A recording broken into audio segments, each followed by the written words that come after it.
नमस्कार बच्चों, आप सभी का स्वागत है आपके अपने यूट्यूब चैनल होम साइंस में, जिसमें मैं आज आप सबको पढ़ाने वाली हूँ एमए फर्स्ट ईयर गृह विज्ञान। जी हाँ बच्चों, एमए फर्स्ट ईयर वालों का गृह विज्ञान है और आप सबका पेपर सेकंड है। और आप सबको पता है पेपर सेकंड क्या है बच्चों? बाल विकास है। जी हाँ, चाइल्ड डेवलपमेंट। और चाइल्ड डेवलपमेंट में आप सब देखेंगे आज की बाल्यावस्था में जो सृजनात्मकता की अभिव्यक्ति का वर्णन होता है, उसी के बारे में हम लोग जानेंगे। जो सृजनात्मकता का विकास होता है वो क्या है, कैसे होता है, ये सब आज हम लोग बाल विकास में जानेंगे।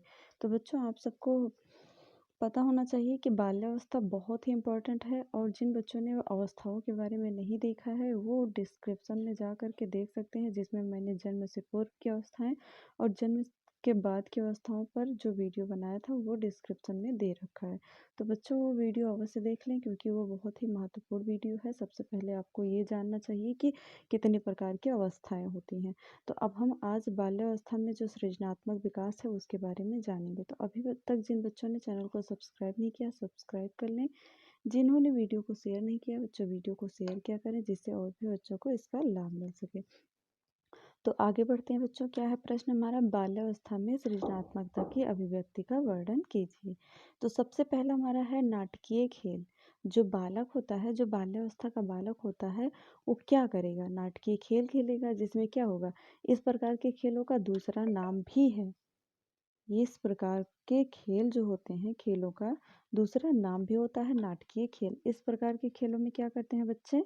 बच्चे की उस संस्कृति की अभिव्यक्ति होती है जिसमें वह रहता है इन खेलों के द्वारा। जैसे कि आपके घर में कोई छोटा बच्चा है तो वो खेलता है, जैसा देखता है उसी प्रकार से नाटक करता है और खेलता है। और जब आप टीचर बनेंगे तो यदि मान लो कोई कोई ऐसा भी होगा इसमें जो नर्सरी सेकेंडरी में पढ़ाता भी होगा, तो वो उन सबको पता होगा कि जो बच्चों के लिए नाटक नाटक सिखाए जाते हैं, उनको खेल कराए जाते हैं, उसमें नाटकीय खेल बहुत ही महत्वपूर्ण होता है। इससे बच्चा बहुत आसानी से सीखता भी है। बालक बहुधा अपने दैनिक जीवन की घटनाओं का नाटकीकरण करता है। बालक जो होता है आपके जैसे दैनिक जीवन में कहता नहीं है मम्मी मैं पापा हूँ, ऐसा है, और कहेगा मुझको बुआ बोलो, कुछ भी बोलता रहता है बच्चा। जो छोटा बच्चा होता है, बाल्यावस्था का बच्चा होता है, वो नाटकीकरण के घटनाओं में है उसी से संबंधित खेल खेलता है। बालक दैनिक जीवन में जो कुछ देखता है और सुनता है वह उसका अनुकरण करता है। आजकल के बच्चे अक्सर डॉक्टर का खेल खेलते हैं। जो बच्चे होते हैं डॉक्टर का खेल खेलते हैं, जैसे कि इंजेक्शन लगाना किसी को, ये सब अ, जब बच्चा देखता है तो ठीक उसी प्रकार खेल खेलने लगता है। जिससे क्या होता है, जिसमें एक बच्चा डॉक्टर और अन्य बच्चे रोगी बनते हैं, वह उनका उपचार करने का नाटक करते हैं। एक ये उदाहरण है, ध्यान से समझना। एक बच्चा तो रोगी बनता है, एक बच्चा डॉक्टर बनता है, और क्या करते हैं वो डॉक्टर जो होते हैं उपचार करते हैं। ये अपने दैनिक जीवन में जो बच्चा देखता है वही करता है। मम्मी पापा का खेल, गुड्डे गुड़िया का खेल, मिट्टी का घर बनाने का खेल, ट्रेन ट्रेन का, आप सब भी इसमें से कई खेल खेले होंगे, है ना बच्चों बचपन में? आप सब कमेंट में बताना कि आप सबको कौन सा खेल बहुत पसंद आता था बचपन में। ट्रेन ट्रेन का खेल, चोर सिपाही का खेल, इन सभी खेलों में यह देखा गया है कि जो बड़े और प्रभुत्वशाली बच्चे होते हैं वे खेल में बड़ी और महत्वपूर्ण या कठिन भूमिका अदा करते हैं, तथा छोटे बच्चे सरल भूमिकाएं अदा करते हैं।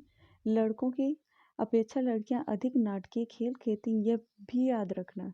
यदि प्रश्न बनता है लड़कों की अपेक्षा लड़कियां सबसे अधिक नाटकीय खेल खेलती हैं, प्रश्न ऐसे बन सकता है कि सबसे अधिक नाटकीय खेल लड़के खेलते हैं या लड़कियां? ऑप्शन में दे देंगे तो आपका ऑप्शन क्या होगा? सही ऑप्शन लड़कियां खेलती हैं। अधिक बुद्धि वाले बच्चे इन खेलों में अधिक आनंद लेते हैं। जिनमें ज़्यादा तीव्र बुद्धि होती है वो सभी बालक इस खेल को बहुत ही रुचि के साथ खेलते हैं। नेक्स्ट हमारा रचनात्मक खेल। 5-6 वर्ष की अवस्था से, जब बालक 5 और 6 वर्ष की अवस्था में होता है, तो बच्चों आप सबको पता है 5-6 वर्ष की अवस्था के बाद क्या होता है? बाल्यावस्था चालू हो जाती है, और उसी बाल्यावस्था में बच्चों की रुचि नाटकीय खेलों में कम होने लगती है। फिर क्या होता है, वो जो नाटकीय खेल होते हैं उसमें कम रुचि उत्पन्न करने लगता है, वह रचनात्मक खेलों की ओर अधिक ध्यान देने लगता है। क्या करता है फिर उसके बाद, जब ये गुड्डे गुड़ियों का खेल खेलने के बाद कुछ समय बीतता है तो वो रचनात्मक खेल पर ध्यान देने लगता है। इन रचनात्मक खेलों में जैसे सृजनात्मकता की अभिव्यक्ति होती है। इन्हीं रचनात्मक खेलों से क्या होता है, सृजनात्मकता की अभिव्यक्ति होती है बालक में और विकास को भी अधिक बल प्राप्त होता है। इसी प्रकार के खेलों के लिए आवश्यक नहीं है कि बालक के खेल में उसके साथी ही हो। उदाहरण के लिए घर बनाने का खेल रचनात्मक खेल होगा कि देख लीजिए बच्चों, ये छोटा बच्चा है वो घर बनाता है या आर्ट बनाता है, कोई कला बनाता है, तो ये सब क्या रचनात्मक खेल होता है। नेक्स्ट है काल्पनिक साथी। जैसा इसके नाम से स्पष्ट है कि कल्पना। जी हाँ, इमेजिंग। इमेजिंग में क्या होता है, जब बालक किसी व्यक्ति, वस्तु या जानवर को अपना साथी चुनता है। जैसे कि छोटा बच्चा है, वो कहेगा गणेश सा मेरे साथी हैं, है ना बच्चों। कुछ बच्चे कहते हैं कान्हा है, कान्हा मेरे दोस्त हैं। ये सब इमेजिंग है बच्चों का, ऐसा तो वाकई में होता ही नहीं है। अपना साथी चुनता है तो यह काल्पनिक साथी कहलाता है और बालक अपने काल्पनिक साथी के संबंध में बताना कम पसंद करते हैं। वह अपने काल्पनिक साथी को गुप्त रखने में अधिक आनंद लेते हैं। बच्चे को अकेले खेलते खेलते समय यदि कुछ दिन सुना जाए तो निश्चय ही वह अपने काल्पनिक साथी से बातचीत करता सुनाई दे सकता है। छोटा बच्चा बातचीत भी करता रहता है अपने में और खेलता भी रहता है। ये सब क्या है, काल्पनिक साथी के द्वारा खेलता है। साधारण बुद्धि की अपेक्षा अधिक उच्च बुद्धि के बच्चों में काल्पनिक साथी अवश्य होते हैं। जो काल्पनिक साथी होते हैं वो बहुत उच्च जो बुद्धि वाले बच्चे होते हैं उन्हीं में पाया जाता है। नेक्स्ट है हास्य भाव। सॉरी बच्चों, हास्य भाव। हास्य भाव में क्या होता है, बाल्यावस्था में जब हास्य भाव के दो पहलू, प्रथम यह कि हास्य भाव वाले व्यक्ति में हास्य भाव का प्रत्यक्षीकरण करने की योग्यता होती है।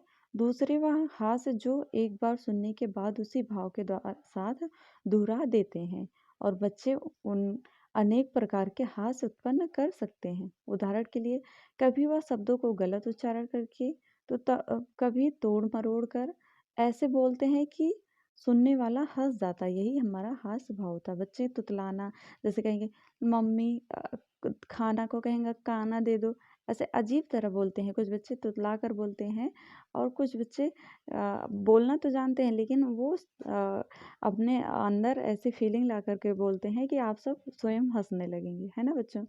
नेक्स्ट है बच्चों उपलब्धि के लिए आकांक्षा।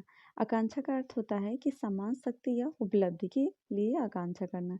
जो हमारी समान शक्ति है, सम्मान शक्ति है और उपलब्धि है, इन्हीं के प्रति जो आकांक्षाएं हमारी होती हैं, इच्छाएं होती हैं, उन्हीं को हम क्या कहते हैं, आकांक्षा कहते हैं। जैसे बालकों की आकांक्षाएं धनात्मक होती हैं और ऋणात्मक होती हैं। जो बच्चे होते हैं उनकी धनात्मक और ऋणात्मक आकांक्षाएं होती हैं, दोनों प्रकार की हो सकती हैं। और बालकों में उपलब्धि की आकांक्षाएं तुरंत आज या कल के लिए भी होते हैं और कुछ ऐसे भी होते हैं जिनमें बालक सोचता है कि जब बड़ा हो जाऊंगा मैं तब ऐसा करूंगा। कुछ बालक ऐसे होते हैं, सोचते हैं कि जब मैं बड़ा हो जाऊंगा तो ऐसा करूंगा। कुछ बच्चे तो ऐसे करते हैं, मम्मी मुझे अभी शादी करना है, कहते नहीं है। कुछ आपके घर में यदि छोटा बच्चा होगा तो बोलता होगा मम्मी मुझे दूल्हा बनना है और दुल्हन बनना है, गुड़िया। ये सब क्या है, बच्चों में यही भावना आती है। तो कुछ बच्चे ऐसे होते हैं, वो कहते हैं कि हम बड़ा हो जाऊंगा तो फिर ये करूंगा। उपलब्धि के लिए आकांक्षाएं बालक शब्दों द्वारा व्यक्ति भी कर सकता है और व्यक्ति न करके गुप्त भी रख सकता है। उपलब्धि के लिए आकांक्षा पर वातावरण संबंधी कारकों का अधिक प्रभाव पड़ता है, व्यक्तिगत कारकों का कम प्रभाव पड़ता है। इसे प्रभावित करने के वाले कुछ महत्वपूर्ण पर्यावरण संबंधी कारक निम्न होते हैं। जो उपलब्धि की आकांक्षाएं होती हैं उनको प्रभावित करने वाले ये सब कारक होते हैं। पहला क्या है, संरक्षकों की आकांक्षाएं। जो हमारे संरक्षक होते हैं उनकी आकांक्षाओं को पूरा करना, और समाज और समूह की प्रत्याशाएं होती हैं और साथ ही समूह का दबाव होता है। और उसके बाद सांस्कृतिक परंपराएं होती हैं। नेक्स्ट सामाजिक मूल्य होता है, उसके बाद प्रोत्साहन होता है और उसके बाद हमारा है सामाजिक पुरस्कार होता है और साथियों और भाई बहनों की प्रतिस्पर्धा होता है। तो आई होप आप सब समझ गए होंगे कि बाल्यावस्था में जो सृजनात्मक विकास होता है क्या होता है। मिलते हैं नेक्स्ट वीडियो में नेक्स्ट टॉपिक के साथ, तब तक के लिए जय माता।